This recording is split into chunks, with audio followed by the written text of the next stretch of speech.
Hi hello నమస్తే అండి. నేను మీ సుజాత. ఎలా ఉన్నారు మీరంతా? నేను చాలా బాగున్నాను.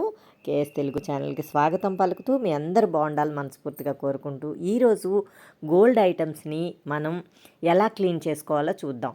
అలా వేసుకుంటూ ఉంటాం, పెట్టేస్తూ ఉంటాం, వాటిని అలా వదిలేస్తాం కదా. బాగా చాన్నాళ్ళు అయిపోయింది నేను కడిగి. చూడండి ఎంత డస్ట్ పట్టేసి ఉన్నాయో.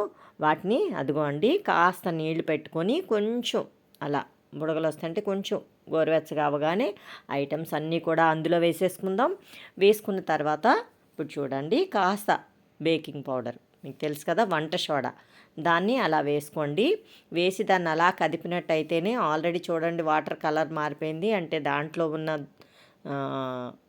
వాటిలో ఉన్న డస్ట్ అంతా కూడా అలా వచ్చేస్తుంది. దాంట్లో కాస్త లిక్విడ్ సోప్ వేసాను. కొంచెం లిక్విడ్ సోప్ వేసి అలా కదిపేసి, ఎక్కువ వేడి అవసరం లేదు, కొంచెం వేడెక్కిన తర్వాత వాటరు ఆఫ్ చేసేసుకుందాం. దాన్ని పొయ్యి ఆఫ్ చేసాను. అలా ఉంచి కొంచెం చల్లారిపోగానే ఆ లిక్విడ్ సోప్ని కొంచెం పక్కన తీసుకుని ఒక గిన్నెలో, అదిగో చూడండి ఆల్రెడీ అదిగో చూడండి వాటరు నీళ్ళు అలా మీకు కనిపిస్తుంది కదా, డస్ట్ వచ్చేసింది.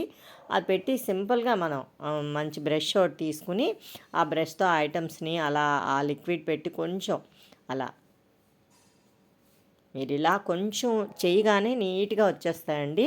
పెట్టేసి పక్కన గిన్నెలో మంచినీళ్ళు పెట్టుకున్నాను. ఆ నీటిలో ఇందులో కడిగేసుకొని అందులో వేసి శుభ్రం కడిగేసుకొని గుడ్డతో తుడిచేసినట్టయితే అండి, మీరు చూడండి అసలు స్టోన్ ఐటమ్స్ కూడా, చెవులువి అవనివ్వండి, బ్యాంగిల్స్ అవ్వండి, ఏదైనా కూడా చాలా నీట్గా కొత్త వాటిలాగా తళతళ చక్కగా మెరుగు పెట్టినట్టుగా వచ్చేస్తాయి. ఒకసారి మీరు కూడా చేసి చూడండి.